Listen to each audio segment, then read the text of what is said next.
Je m'appelle Catherine Boetz, je suis professeure à l'université et depuis le début de ma carrière, j'ai eu l'occasion de m'occuper de la morphologie et du fonctionnement du squelette et en particulier du tissu osseux qui les compose.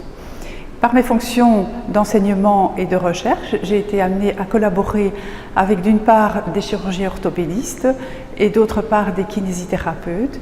C'est ce qui a fait que je suis porte-parole de la thématique de recherche de l'IREC sur la santé et le mouvement. Les os qui constituent la charpente du système locomoteur et de tout l'organisme sont des organes durs qui résistent à des contraintes mécaniques permettant la station debout ainsi que la locomotion. Leur résistance mécanique leur permet de résister à des chocs. Cependant, quand ces chocs outrepassent ou dépassent leur résistance mécanique, les os se fracturent. Certaines maladies très fréquentes comme l'ostéoporose, qui est une maladie où la masse osseuse diminue, entraînent une fragilité des os et occasionnent des fractures spontanées beaucoup plus fréquentes.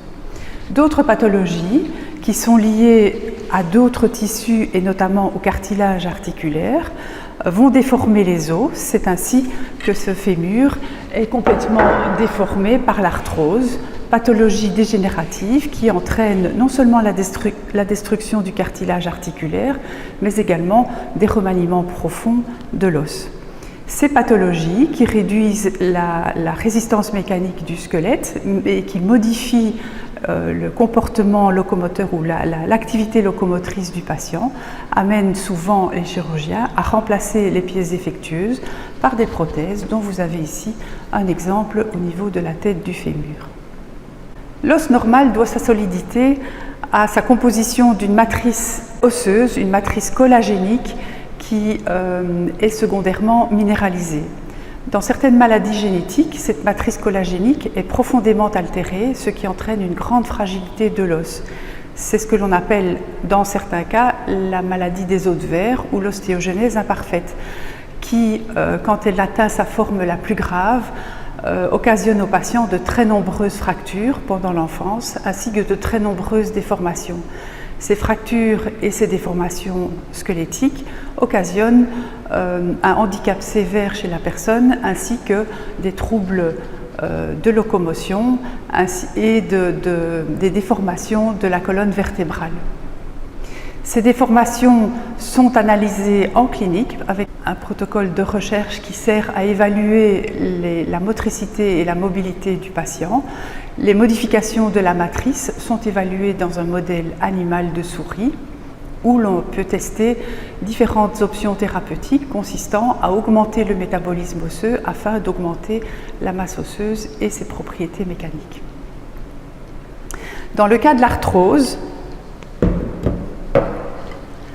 le cartilage est également un agent qui interagit avec l'os, comme nous l'avons vu, et nous avons également un modèle expérimental d'arthrose chez la souris qui nous permet d'étudier comment des modifications de constitution du cartilage peuvent interférer en stimulant ou au contraire en protégeant l'articulation de la dégénérescence arthrosique. De même, en clinique, des protocoles expérimentaux existent pour évaluer la fonction du patient, la fonction locomotrice, sa perception de la maladie en termes de douleur et en termes de handicap dans la vie quotidienne. Cela permet d'adapter le traitement en fonction du patient et de rendre ces traitements le plus personnalisés possible. La collaboration avec des ingénieurs permet également de modéliser le squelette. Par exemple, la colonne vertébrale, que ce soit dans la partie thoracique ou dans la partie lombaire, dont souffrent beaucoup de patients, de façon à mesurer dans quelle mesure la colonne s'écarte de sa forme normale et dans quelle mesure on peut la traiter et lui apporter le traitement le plus adéquat. L'ingénierie est également appliquée à des méthodes chirurgicales de façon à guider au plus précisément possible la pose d'implants, de vis et de prothèses de façon à corriger la colonne vertébrale. Plus éloigné du système locomoteur, mais intervenant également dans sa fonction et interagissant avec son fonctionnement, par exemple le système respiratoire qui peut également être modélisé. On peut le voir ici. La modélisation des voies respiratoires supérieures passant par le nez ou la cavité orale, puis ensuite le pharynx, le larynx, la trachée et arriver au poumon, permet d'évaluer les modifications pathologiques des voies respiratoires de façon à évaluer également la manière dont un produit thérapeutique va être diffusé dans ces voies respiratoires. Pourquoi le système respiratoire? Parce que le mouvement dépend d'une bonne fonction respiratoire qui apporte de l'oxygène aux muscles et que toute perturbation du système respiratoire entraîne une difficulté de locomotion. De la même manière, l'activité physique va permettre également d'augmenter les capacités respiratoires et toute l'équipe de kinésithérapie respiratoire travaille sur cette interaction entre l'activité physique et les capacités ventilatoires du patient. Les nouvelles technologies informatiques sont également utilisées dans le cadre de la rééducation de patients et un bon exemple est la rééducation de patients cérébro-lésés. Le système nerveux est également un organe qui impacte le système locomoteur puisqu'il commande la motricité volontaire de l'organisme et des membres.